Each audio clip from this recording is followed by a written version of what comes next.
Wednesday night Torah. Tonight we're going to study Torah for the sake of heaven, and the more I say that phrase, the more it makes sense, because when you study Torah for the sake of heaven, you are not taking it out of heaven. You are not taking it out of the context. Therefore, you're not committing avodah zarah, which is idolatry. So when we say we're studying Torah for the sake of heaven, we're studying Torah in heaven and leaving it there to a degree. Although aspects of it stay with us, when you study the Torah the way we're studying it, and when you're studying the subject that we're studying, if you start dividing things out in creation and dividing God out in creation, you're walking a very fine line of getting in a lot of trouble with God. So whenever you study and whenever you delineate it out and put it in an order form, you always have to return it to its original form of oneness. So if we study Torah for the sake of heaven, then that leaves it in the realm of global heaven instead of studying it for our own sake. So anyway, how do we return it? How do we do that? We leave You it go there. back to the tennis ball. Yeah, you go back to the tennis ball. Yes, but the knowledge is, but the Torah itself stays in oneness. Now, what I want to do, because questions are the essence of Torah, and it's not so much the question, it's the answer, like Russell says, is every class, I want to spend the first few moments of the class question and answer, and then at the end of the class, when the class is over, we will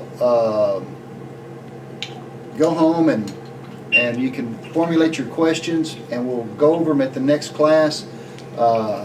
So at this time, what we'll do is, if anybody has any questions from last week's class, we will go over those and answer any questions that you may have.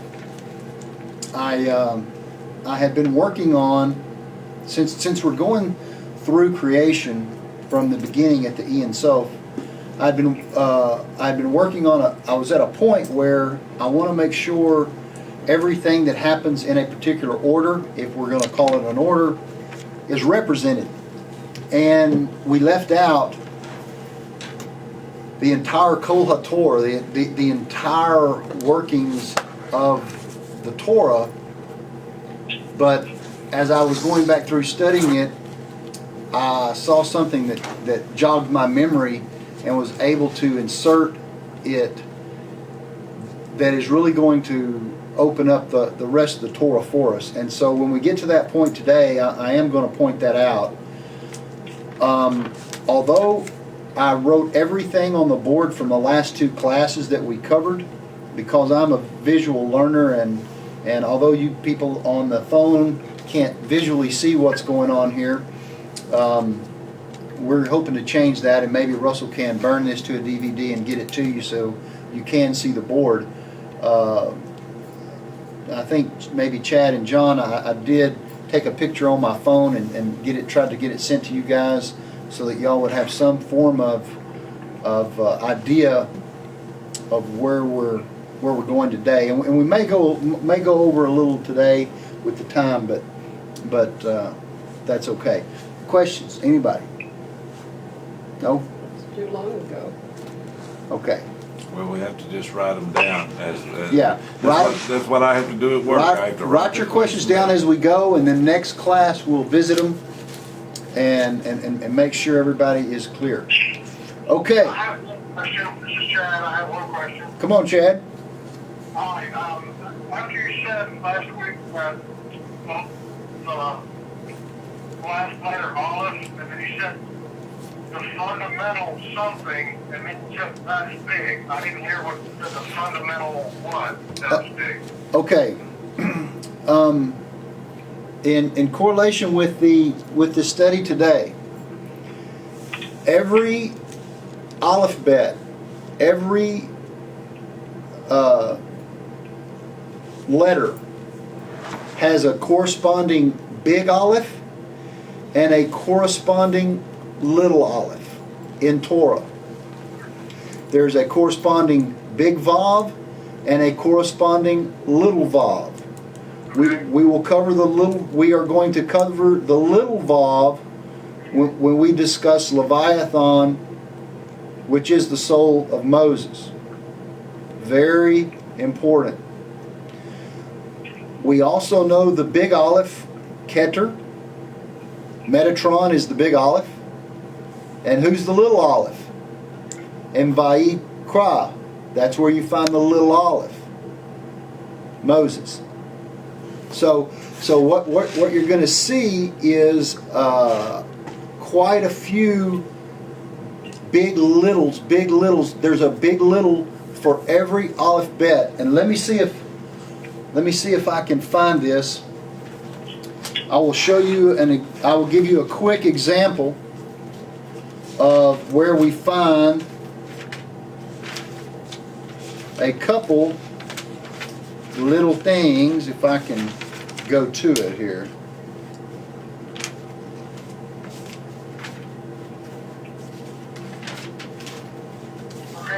Do you remember saying last big last week? No, not I don't remember. I don't recall exactly. Okay. Um, How's the recording? It'll be on the recording. I'll look back. Thank you. okay. Right, I have that.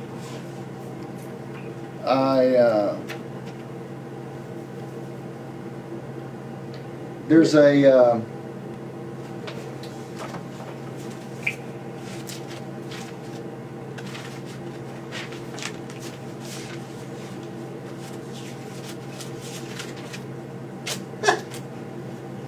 Got it. can you believe I found that? Okay. In the book of Esther, you will find a little tav, a little shin, and a little tzayin. For 2,300 years, something like that. Well, since 4,000 years since the time of Esther, nobody knew what it stood for. The numerical value of it is 5,707. That refers to the date of 1946. What happened in 1946? The trials at Nuremberg. There you go. That's tied in with. There you go. Why So, don't you repeat what he said, because the other people on the phone can't hear it. yes, the Nuremberg trials were 1946, where the 10 people were executed by hanging, just like the sons of Haman were in Ruth, and the story of Mordecai on the Purim festival. This was the Nazi deal. So every little letter in Torah has great significance, as we're going to see. So that's just one example of where you'll find some of these things going on. That's a very cool Torah story, and that's a good question on the little letters there. So Do you know what the middle one was? let's go over now the review of what we've studied the last couple weeks. Was that, Mike, was that Olive Tav Zion?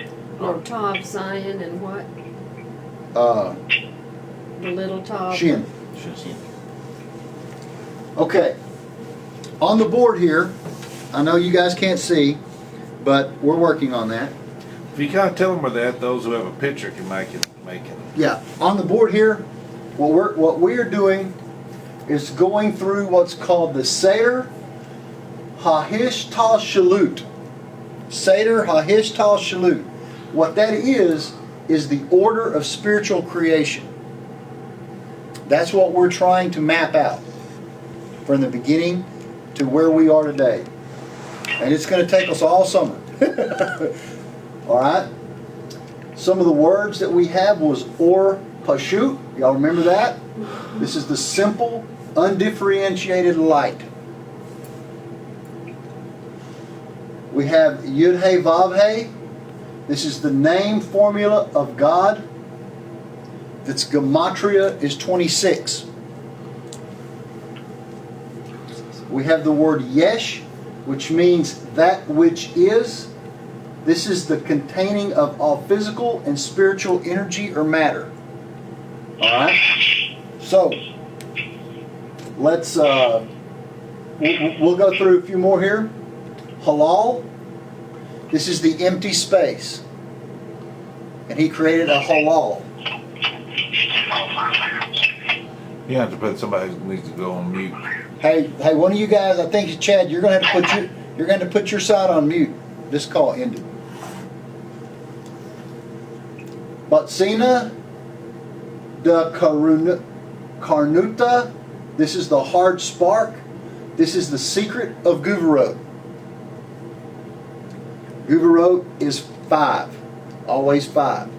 Now, to not fast forward, but if we look at Adam's separation, Adam Harishon's separation from Lilith, from Eve, was 130 years. That's where we get that. The Guvarot, 5 times the numerical value of God's name, is 130. Kaf, Lamed, which spells kol, which is light. Coal is light? Like kol hator. The kol and kol. It's also a term for light. The light of the turtle dove, the light, the kol. Okay, I never heard that one. Yeah. Now, so let's look up here on the board. We have the Ein Sof, which is the infinite light. The king, the desire arose to create in the Ein Sof. This desire was for the Ein Sof to be called by his names. This is the Yud He Vav He. This whole part right here is what we discussed last week, the Shashua, the delight.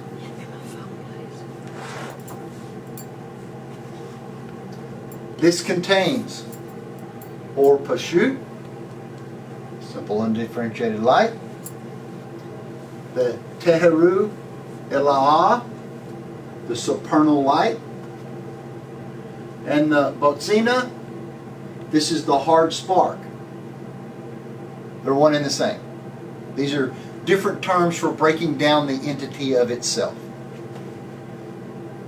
God desired to create it from the center point. Remember the center point? Mm-hmm. And the tzimtzum, the expansion and contraction of this center point. This is Hug. This is the Hasidim and Guvarot. In it is the Yesh, that which is all the spiritual and physical matter. It's in the Halal, the empty space. What's in this empty space? The Teheru, the supernal light, which is the hard spark, and the Reshimu. The Reshimu is the echo of light. This is the residue of light.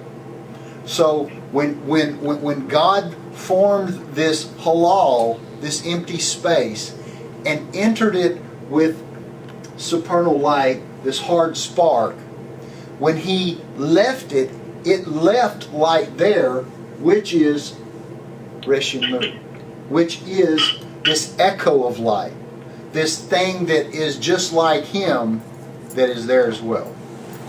And this is called the residue, i.e. the Teheru. It's a supernal light of its own. Alright? So that's what's going on, and this is the Or Ein Sof, the light of the Ein Sof.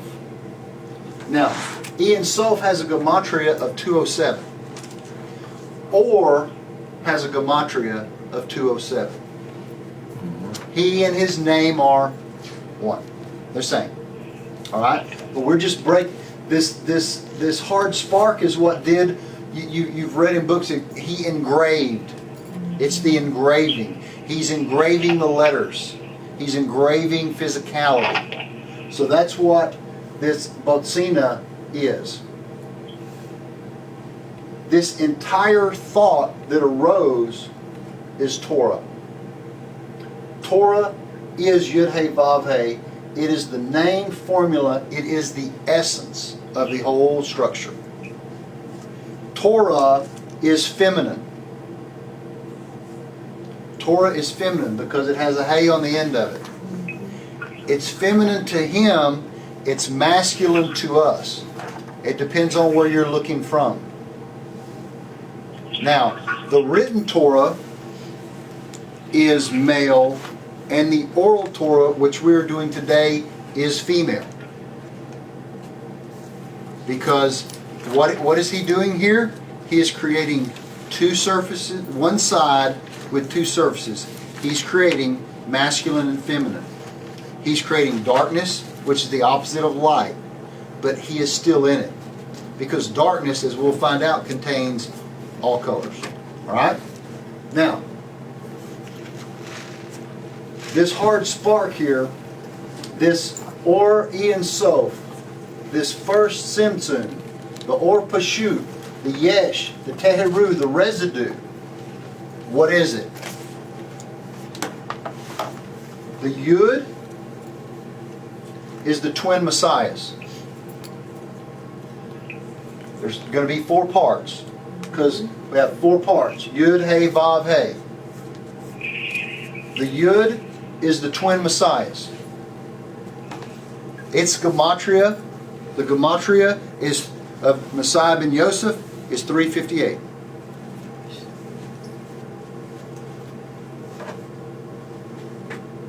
The He is the two-tailed Leviathan. What you're going to see here is you're going to see not duality, plurality.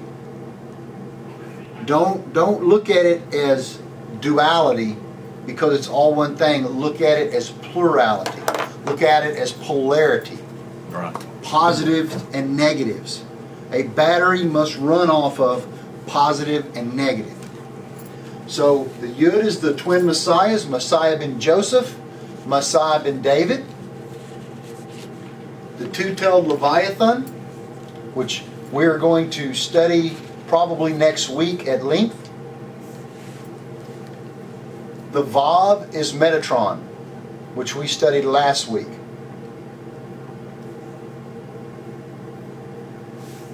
And the He is the Nakash. The second He. The second He is the Nakash. Now the Nakash is what? Anybody know what the Nakash is? The Nakash is the serpent. The Nakash is the serpent. Its gematria is 358, just like Messiah. Now, although those are four things, they are inseparable. They are all one thing. Let's break it down a little bit.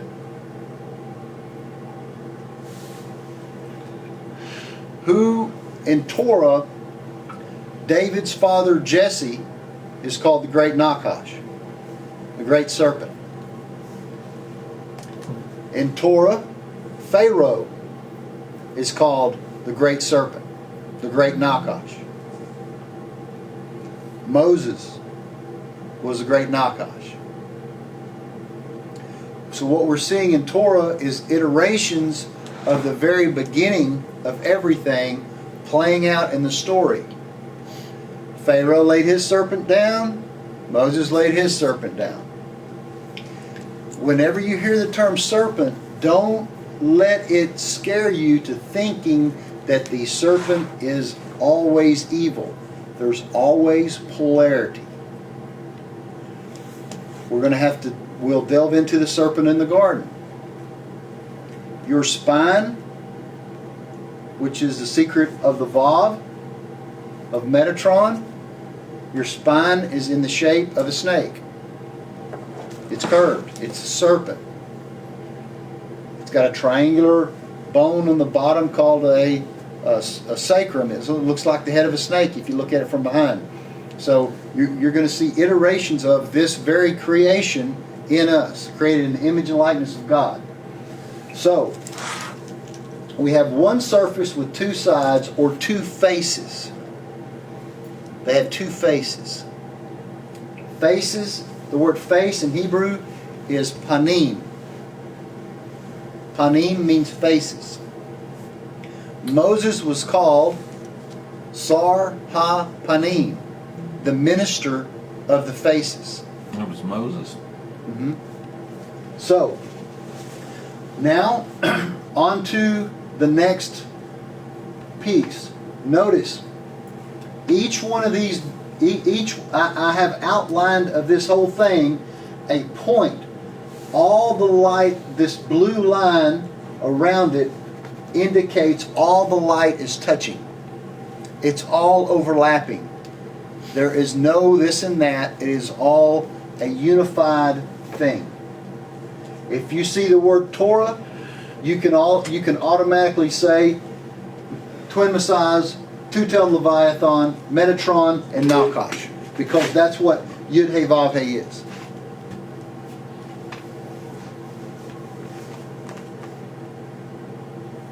And when we get into the Feast of Tabernacles, it's all about Leviathan.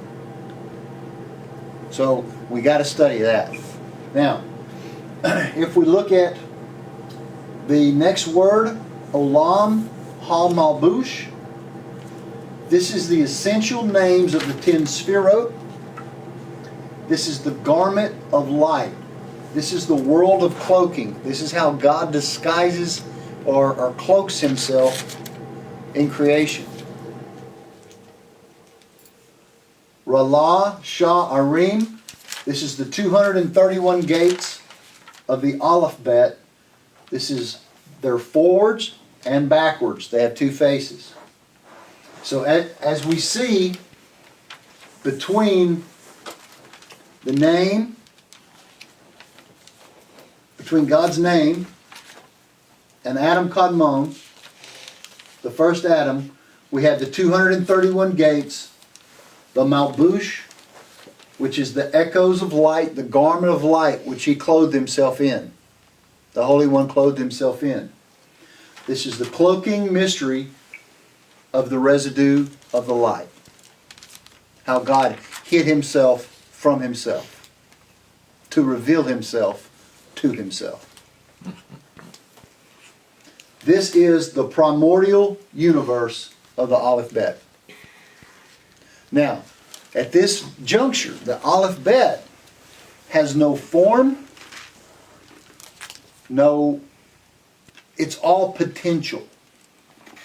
It's all just energy and matter and potential. This is all going on in literally the mind of Hashem. It's all this thought is being emanated from Hashem.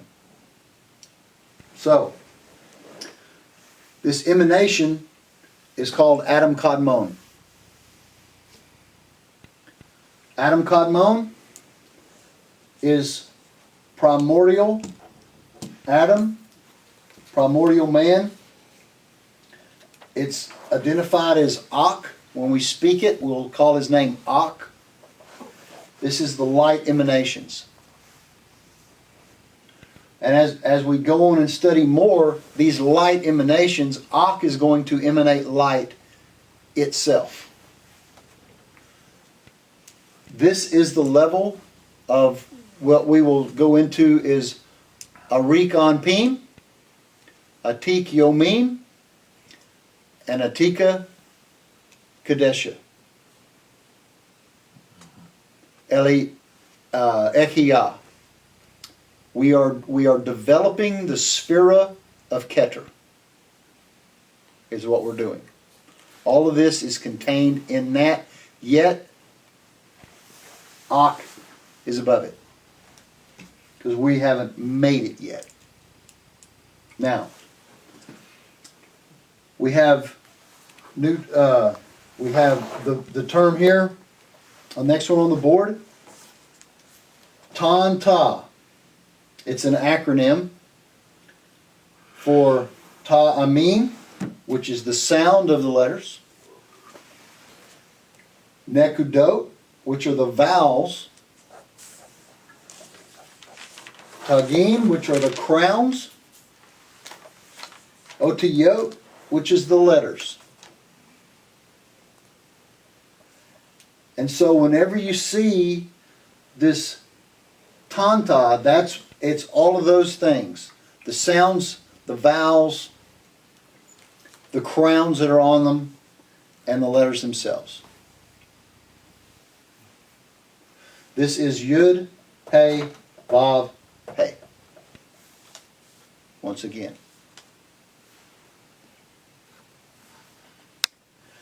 Going down to the next thing, we have what we spoke about, Agulim.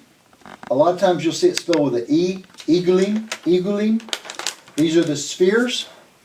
These are the first 10 spheres, emanations of the first 10 sphirot. And Yosher, these are the columns. These will eventually be the 3 columns, right, left, middle. Agulim will be responsible for the nephesh level of the soul, and the Yosher for the ruach level of the soul. These will ultimately construct the modern day spherotic structure that we will study later on. We've got 10 of these to go. All right? So, this circle I have on here is the halal, spoken of up here. So as his light penetrates the halal,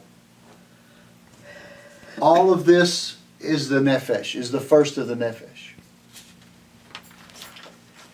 Every time it penetrates, every time one of these things happens, it is a tzimtzum and a shashua. It's creating a world every time. These are the worlds above Ak. This is the world that separates Ak. If you look at it like this, every time he breathes in and breathes out, something new happens within itself. This is the Hug principle. Each time he penetrates into this space, into this center point, the light makes a circle and returns. And it does it again and again and again and again. And so what I have drawn here is 10 emanations and 10 circles. So that's 10 circles, one within another. Yeah, one within the other. Concentric circles. It's one circle that contains 10. At this point, Is it a circle or a sphere? yes. It's a sphere. Sphere, yeah, it's a sphere. At this point, the Agulim and the Yosher, they are one thing, but they can't communicate. They're not communicating yet. Once they communicate, when the Nefesh has a Ruach, it will have a personality. And so this is where we're going to get the personalities of the light of God. God is creating for himself a filter system. A filter in a way to filter his light, and a filter in a way to disperse his light. Because one is going to be judgment, one is going to be loving kindness, one is going to be balance, one is going to be empathy, one is going to be, all of the personas and personalities of the spherotic structure. Alright? Metatron's the big Vav. Moses is the little Vav. This is the soul of Moses right here. This is the creation of Moses, the Metatron. You want to know how far Moses goes back? That far. Now, here's the oversoul of Joseph and the oversoul of David at the twin messiahs. We have the oversoul of Lilith, the oversoul of Eve. We have, it's all here. All of creation, the oversoul of Torah is here. The beginning of the Aleph Bet, the end of the Aleph Bet. It's all here.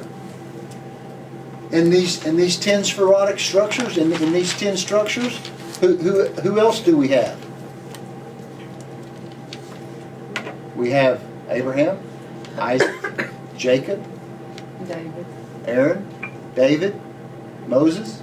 Still, once again, it's all emanating out. It's not any question that these men did what they did, because their soul root was from the beginning.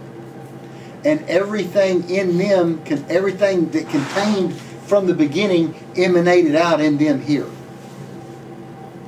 They're all a part of the players. That's why David's dad was called the Nakash.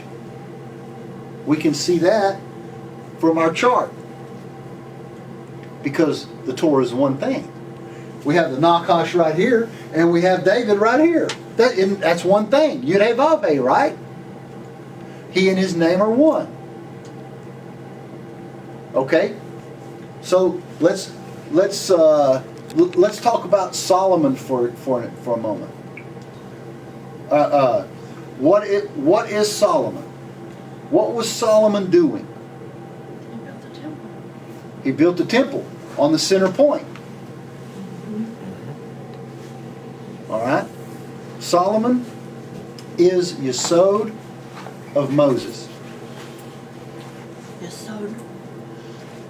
Solomon's, that's why he had so many wives. He had 1,000. We're building Keter. Keter's value is 1,000. That's why he had 1,000 wives. He was in charge of connecting the upper worlds to the lower worlds. That's what he was doing successfully.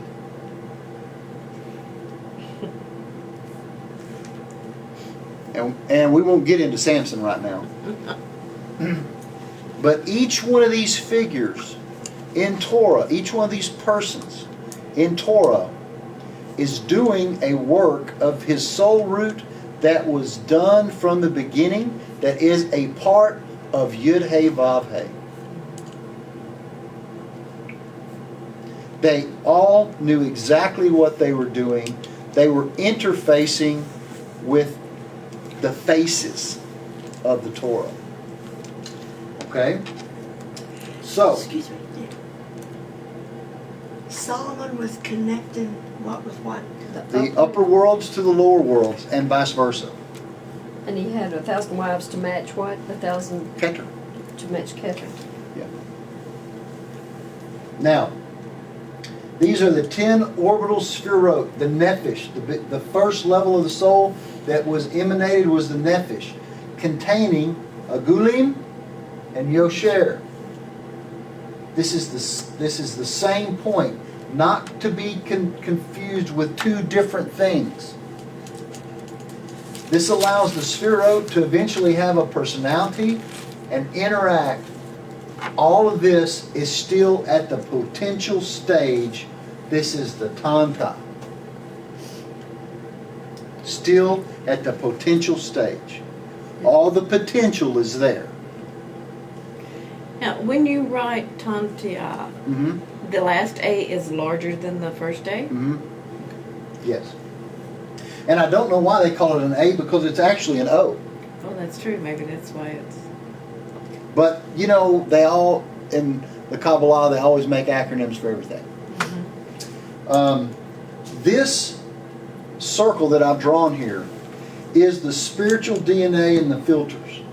It is black because it's darkness. Now, if we were to look at it, it would be so bright it would burn our eyeballs out. But if God's looking down, nothing's brighter than Him. So it's not what you're looking at, it's where you're looking from. Alright? It contains all the colors, all personalities, all everything. We have just created Keter, Ak, the crown. This is called Ra'ava, Ela'ah, or the divine will. We have just created the divine will. So,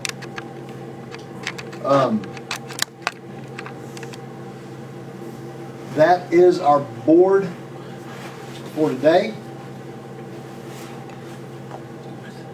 And I tried to make it where y'all could see that this is the Ein Sof. It is the Or Ein Sof. It is Metatron. It is Leviathan. It is the twin messiahs. It is Adam Kadmon. It is all of this. It is within one boundary. Every point touches the next. Every point of light overlaps within itself. God is emanating Himself level to level to level to level, ring to ring to ring. So it's a pattern. Yes, and the pattern will go on and on and on. Is it a pattern or a formula? Yes, it's a formula pattern. I like that. If we look at this picture that I'm showing right here, it's a two-tailed Leviathan with the tails, the straight in the middle, coming around back into its mouth. We'll have feminine, masculine, Hasidim, Guvarot, Messiah ben Joseph, Messiah ben David, straight light, curved light. See, and the serpent, the Nakash. See, it's all there. It's all there. It's all one thing. It's a very good representation of how one picture illustrates four things. And it is Metatron. Because it's the I think you got a pen drawing. Yeah, but we want- it's a perfect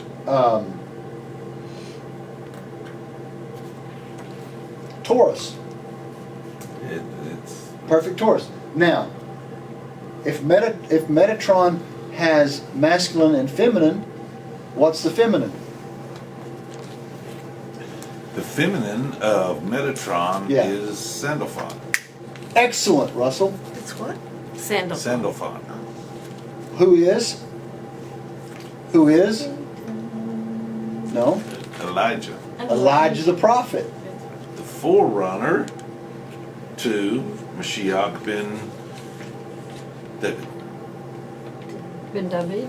Ben David, the forerunner to the Messiah is. Yeah, which he is the persona of Messiah ben Yosef, because he comes before, runs to David. So, Yeah. because he's feminine, and because he's a negative polarity, the bottom feminine left polarity, Right. Elijah the prophet is a Messiah ben Yosef. Yes. Yes. Okay, he's a part of that. Now, what is the top of Metatron? The positive polarity, The positive polarity would be Enoch. Enoch. So we can see right here in our Torah, because Yud He Vav He is the entire Torah, and in Torah we read about Enoch and Elijah, because their oversouls were made right there. That's why they were both taken, because they were from a higher root. Right. So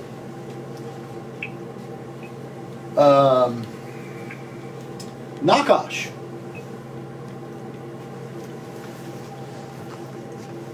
Nakash has two sides. Lilith, Samael.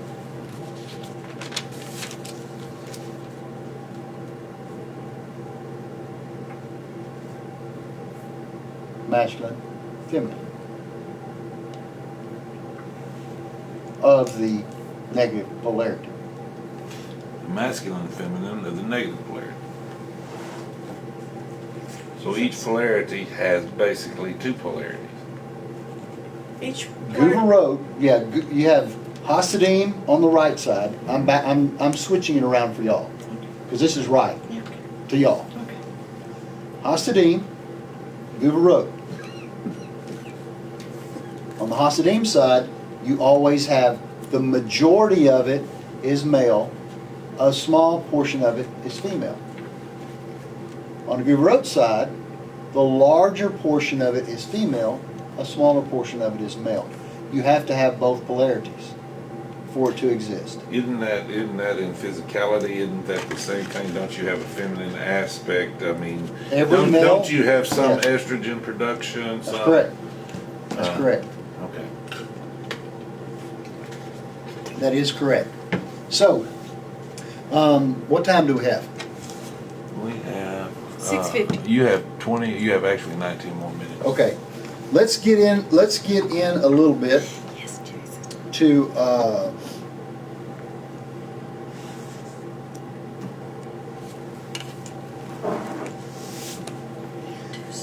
the. If you go back and look at the days of creation, you know the sun and moon were made on a certain day and all these things. The sun and moon had an argument with Hashem. The moon was originally the same size as the sun. And he came against Hashem and said, hey, I want my own, I'm my own light. I can have my own light. And so literally God said, no, you're going to be smaller than the sun and you're going to have nothing of your own. You're Malchut. Because Malchut has nothing of its own. Nothing of itself. That's why the sun is Malchut and all the feast days are run off of the moon. Let's touch a little bit on twin messiahs for a little. I'm going to read a little bit, just some high points here out of The Secret Doctrine of the Gaon of Vilna. This is a book that has been transformed into English and expounded on by Rabbi Baxt. The future redemption will occur between the twin messiahs, Messiah ben Joseph, Messiah ben David, and Shiloh, the center, as we will see. To tell Messiah ben Joseph, Messiah ben David, but it also has a center, which is Moses. The call of the turtle dove is heard throughout the land. This is the Kol HaTorah. The call of the turtle dove is the sound that precedes the actual appearance of the dove, turtle dove. Who's the turtle dove? Moses. The turtle dove is Moses, our teacher, who comes with Messiah ben David, the last Redeemer. Now, that ought to jog a question in your mind right there. The dove. Where do we see the dove? We see the dove at Noah's Ark. Okay. We see the dove when God recreated the world, and we're going to see the dove when He recreates the world. Now, what happened at the first dove? The dove found no place to lie. Nothing was worthy. But at the last, it will be worthy. All right? Moses is similar to the dove Noah sent out, which found no dry place to alight. So you were also sent to Egypt, because there was no place for the dove. Moses was sent to Egypt. As it is written, Moses looked all around and found no man. Exodus 2:12. It means that not one Israelite was found in those whose merit they could be worthy of redemption. For this reason you, Moses, refused to redeem them, and you pleaded, "Please God, send someone else to redeem them." Behold, Moses, as it is same now as it was then. Then Israel was like the body of a dove, and you, Moses and Aaron, were the two wings which they flew into freedom. Now at the last exile you are the body without wings. I will therefore send you the twin Messiahs as your wings. Messiah ben David and Messiah ben Joseph.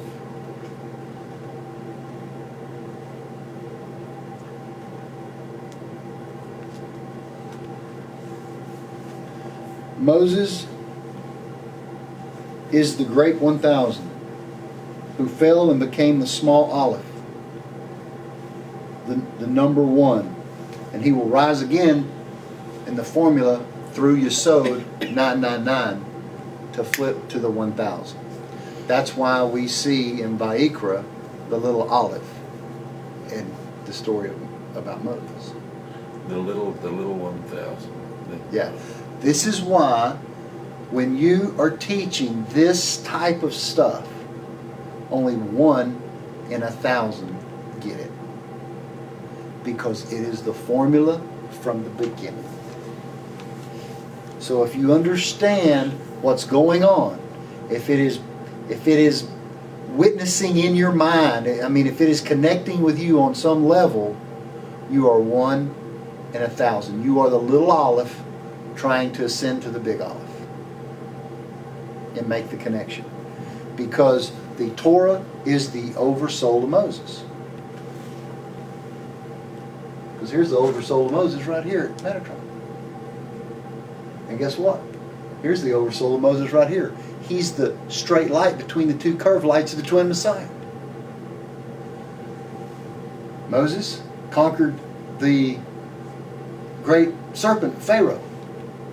It's all Yud He Vav He. Did Moses know at the burning bush exactly what he was doing? Absolutely.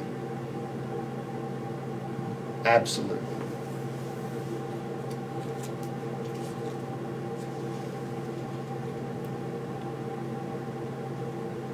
The scepter will not depart from Judah, nor the staff from between his feet until Shiloh comes. Shiloh is Moses. The scepter and the staff are the two Vavs, the two serpents. And Moses is the Aleph between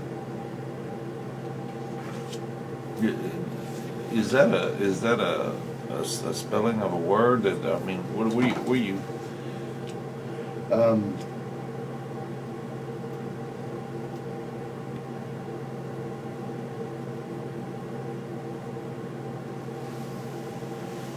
Is what a spelling of the word? These letters that he's talking about, isn't it?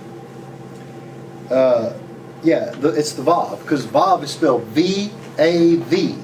Right. So you have Vav, Aleph, Vav, if you really spelled it out. Okay, I got you. You see? I got you. Yeah. So you have the scepter, Moses, and the staff. That's what the Vav represents. On a deeper level of, if you just took the word, if you took the Vav and you separated Vav out into V-A-V and actually spelled it, that's where he's going with that.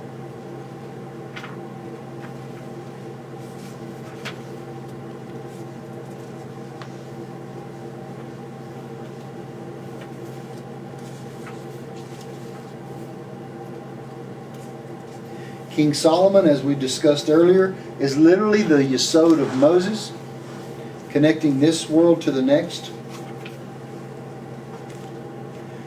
We will now look a little bit into Adam and the primordial serpent, which uncovers the unexpected tradition, teaching of the sacred serpent. The role of the sacred serpent formulates and predicts the supernatural role of all seven sciences. See, the reason we have Joseph, and we can call him Messiah ben Joseph. He was sent to Egypt supernaturally with events to go retract something from the evil serpent. What had fallen out were the seven sciences. All right, and so that's why Joseph told the Israelites, you take my bones out of here when you leave. The bones is a code word for the seven sciences. So they literally took the seven sciences out of Egypt and returned science back to religion in Israel, along with the literal bones of Joseph. Okay?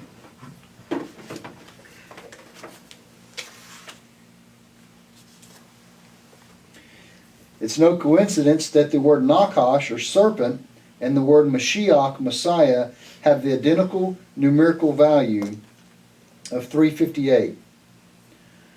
One tradition states that Adam of the garden, was so godlike when he was created that upon beholding him and his awesome stature and the divine light radiating out of his form, that the ministering angels mistook him for being God himself and started singing the holy, holy, holy.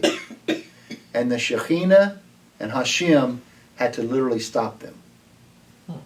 Because Adam of the garden didn't really, he was Atzilut. He was the top. All of the animals of the garden were subservient to him. They did all the work. He was the Metatron of the system. And the Nakash was his helper. But there's two, a male Nakash and a female Nakash. One of the problems is that the Nakash was such an elevated creature that he took on the persona of Adam, which then his desire was for Eve because he was so much like Adam. And he wanted he wanted the knowledge. That was the whole tree of knowledge there thing going on. Before the fall, Adam's height extended from the earth to the highest heavens. He could see from one end of space-time to the other.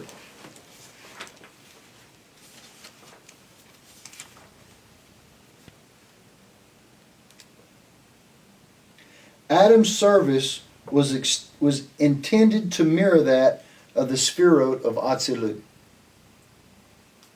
Before the sin of the eating of the tree of knowledge of good and evil, all species of animals were gifted with intelligence and understandings.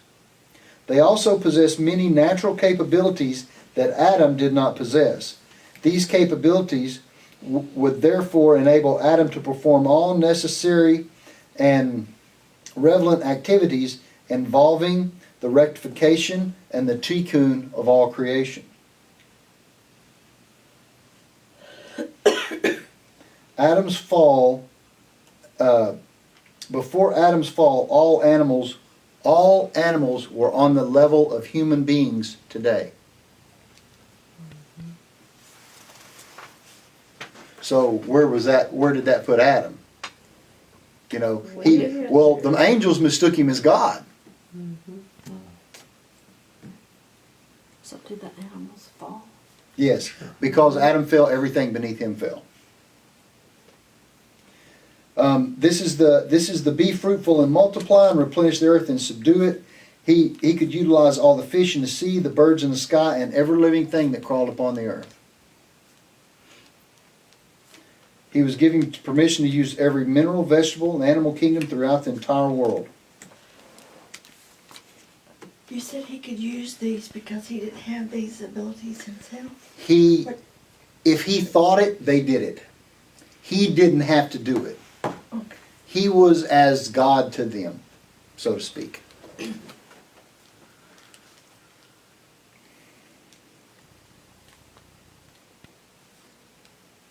Even we'll go on here a little bit. Even if it was Adam Harishon, when even the ministering angels mistook him for God, yet we've seen Adam was not meant to perform the mission alone. All of the higher dimensional animals of the garden, each of them had their own unique power and ability, and he was to orchestrate and fashion this to do the tikkun of creation. If the Nakash had not been cursed, every person would have 2 serpents within his home today. He would send them off to the east and the west. They would bring him jewels, precious stones, and pearls, in addition to every beautiful thing in the world. No creature could harm them. Furthermore, they could be used instead of a mule, a donkey, or an ass. They could also produce manure for gardens and orchards.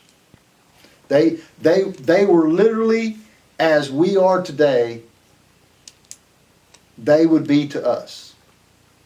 They would just be completely, the Nakash would be completely subservient. You wouldn't have to work. Your Nakash would go out and work. Your Nakash would go out and do the groceries, go fill the car with gas, and et cetera, et cetera. The Holy One said, I declare that the Nakash would be king over all the animals and the beast, that it would walk with an erect posture, and its food would be the same as man. It is obvious that the original Nakash being described by the sages is not like a snake or reptile that we have ever seen. Truly, translating Nakash here as snake or serpent is misleading. Moreover, it was not even a true member of the animal kingdom. Furthermore, the original Nakash was completely kosher, permissible to make use of just as any other animal world at the time. This is indicated in the part by the fact that Adam assigned the Nakash its very name, along with all the other creatures, which, before the fall, there was nothing unclean. And the Nakash has the same gematria as Messiah. Samael, the persona of evil, literally means poison of God. It took its legion, descended and beheld all creatures which the Holy One had created. Not one was found sufficiently wise to commit evil, such as the Nakash. It was written, the Nakash was more subtle than all the wild beasts that God had made, Genesis 3.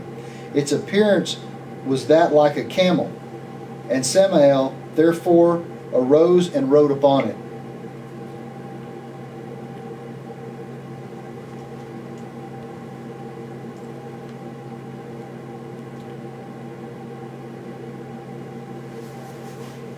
All that the Nakash did in the garden was, and all that he spoke, was under the control of Samael. The Nakash was pure din, pure Guvarot. That's why it was able to be manipulated, and that's why it went after Eve.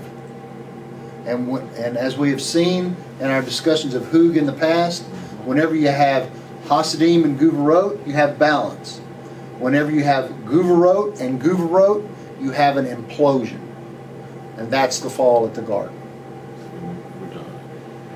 Would you explain again what Samael is? Samael is the left side Guvarot of angelic entities that has emanated out of the Tohu of chaos and judgment. At its root, the Holy Nakash was literally the Holy of Holies. This is the supernal, the At, the midbrain of Adam Kadmon, primordial man. So see how we went from Adam HaRishon back up to Adam Kadmon? The midbrain, the Da'at of Adam Kadmon was the Holy of Holies, was literally the center point of the Holy Serpent, the Nakash. And all will return. And I guess we will save a little, since we touched on Nakash this time, we will touch on the two-tailed Leviathan and the twin Messiahs. This is the midbrain of what's in Keter Ari Kanpin of Ak, is what this is, which is what the Nakash attacked within itself and caused the collapse, which he was the operating system of Adam. Therefore, Adam collapsed because he couldn't do anything, as we learned previous, that Adam didn't charge. So next time we will touch a little bit more on the two Leviathans, which goes right in line with Da'at, with the Nakash, Metatron, and the twin Messiahs. Because it's Yud He Vav He, it's one thing, it's a formula, and that's how we have to study it. Okay? So, what's our time? Well, we're good. Anytime you want to stop now. Okay, that's probably a pretty good place without getting into more stuff. All right, so thank you guys for listening online. If you would, formulate your questions and write them down if you have any, and we will, next class, we will go over any question that you have. We went over a ton of information because we basically went over our entire last month of class with terminology, and then we had to go back into a point of the light of the Ein Sof and discuss a little bit about Messiah, Leviathan, Metatron that we discussed last week, and the Nakash. So those of you who are listening online that are lost, that's okay. You're supposed to be, and just stay with it. It'll all start making sense because it's all a circle. It all comes back. I tried to put a little bit today of where we see it in Scripture, where we see the similarities of it iterating out in the Scriptures that we read, and so we can take that and plug that back in to the original equation, and we will continue to do that. We will have our class again next Wednesday. Torah is amazing, sages are amazing, and I'm just glad we get to study it. So from everybody here in Waco, Texas, we're out. Good night.